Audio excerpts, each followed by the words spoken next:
প্রিয় শিক্ষার্থী বন্ধুরা, ইতিমধ্যে তোমাদের বাংলা প্রথম পত্র, বাংলা দ্বিতীয় পত্র, ইংরেজি প্রথম পত্র, ইংরেজি দ্বিতীয় পত্র এবং তথ্য ও যোগাযোগ প্রযুক্তি বিষয়ের পরীক্ষাটি শেষ হয়ে গেছে। এখন তোমাদের এই বাংলা প্রথম পত্রের খাতাগুলো প্রক্রিয়াধীন রয়েছে। আগামী সপ্তাহে যে কোনো দিন এগুলো শিক্ষকের কাছে পৌঁছে দিতে পারে পরীক্ষার মূল্যায়ন করার জন্য। তোমাদের এই খাতাগুলো একজন প্রধান পরীক্ষা নিয়ন্ত্রক, তার অধীনে 14 থেকে 15 জন পরীক্ষক যারা খাতাগুলো মূল্যায়ন করবে তাদের কাছে এই খাতাগুলো পৌঁছে দেওয়া হবে।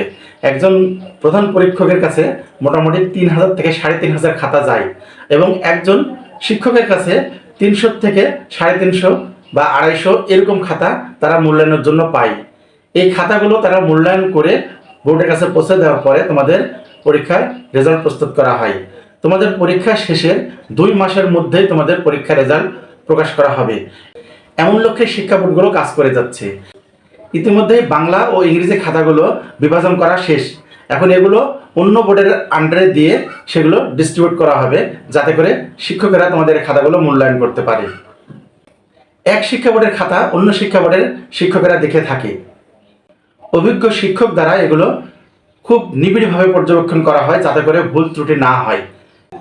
এর জন্য অভিজ্ঞ শিক্ষকদের নির্বাচন করা হয় এবং তাদের অধীনে খাতাগুলো মূল্যায়ন করার জন্য প্রেরণ করা হয়।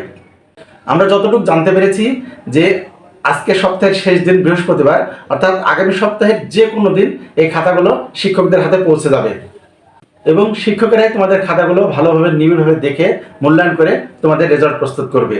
তারপরে সেই রেজাল্ট বোর্ড কর্তৃক অনলাইনে সাবমিট করে পরীক্ষার শেষের 2 মাসের মাথায় পরীক্ষার ফলাফল প্রকাশ করা হবে।